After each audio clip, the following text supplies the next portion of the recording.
నమస్కారం అండి. ఈనాటి కమ్మని కథ పేరు నిజమైన సంపద. ఒక చిన్న పల్లెటూరిలో రామయ్య అనే ఒక సాధారణ రైతు ఉండేవాడు. అతనికి ఉన్నది ఒక చిన్న పొలం, 2 ఎద్దులు మాత్రమే. రోజంతా పొలంలో చెమటోడ్చి కష్టపడేవాడు.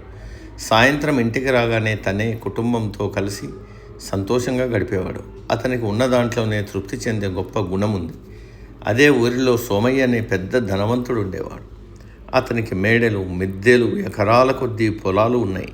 కానీ ఇంకా ఏదో కోల్పోయినట్లు ఎప్పుడూ ఆందోళనగా, ప్రశాంతత లేకుండా ఉండేవాడు. ఒకరోజు రాత్రి సోమయ్య మేడపై నిలబడి చూస్తుండగా రామయ్య ఇంట హాయిగా నవ్వుతూ కలిసి భోజనం చేస్తున్న దృశ్యం కనిపించింది. నా దగ్గర అన్ని రకాల భోగాలు ఉన్నాయి, కానీ నాకు లేని ఈ ఆనందం, ప్రశాంతత ఈ పేద రైతుకు ఎలా సాధ్యమైంది అని సోమయ్య ఆశ్చర్యపోయాడు. మరుసటి రోజు ఉదయాన్నే సోమయ్య రామయ్య దగ్గరికి వెళ్ళి, రామయ్య, నీ దగ్గర పెద్దగా ఆస్తిపాస్తులు లేవు, రోజంతా కష్టపడతావు, అయినా సరే నువ్వు ఎప్పుడు అంత ఆనందంగా ఎలా ఉండగలుగుతున్నావు అని అడిగాడు. దానికి రామయ్య చిరునవ్వుతో, అయ్యా, నేను నా కష్టాన్ని నమ్ముకుంటాను. ఈరోజు నాకు లభించిన దానికి దేవునికి కృతజ్ఞతలు తెలుపుకుంటాను.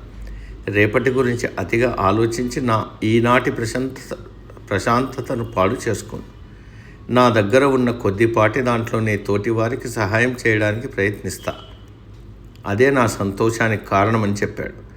రామయ్య మాటలు విన్న సోమయ్యకు జ్ఞానోదయమైనది. నిజమైన సంపద అంటే బ్యాంకులో ఉన్న డబ్బు మాత్రమే కాదని, మనసులోని తృప్తి, మనుషుల మధ్య ఉండే ప్రేమానురాగాలే అసలైన ధనమని గ్రహించాడు. ఈ కథ వల్ల మనం ఏం తెలుసుకుంటున్నాం?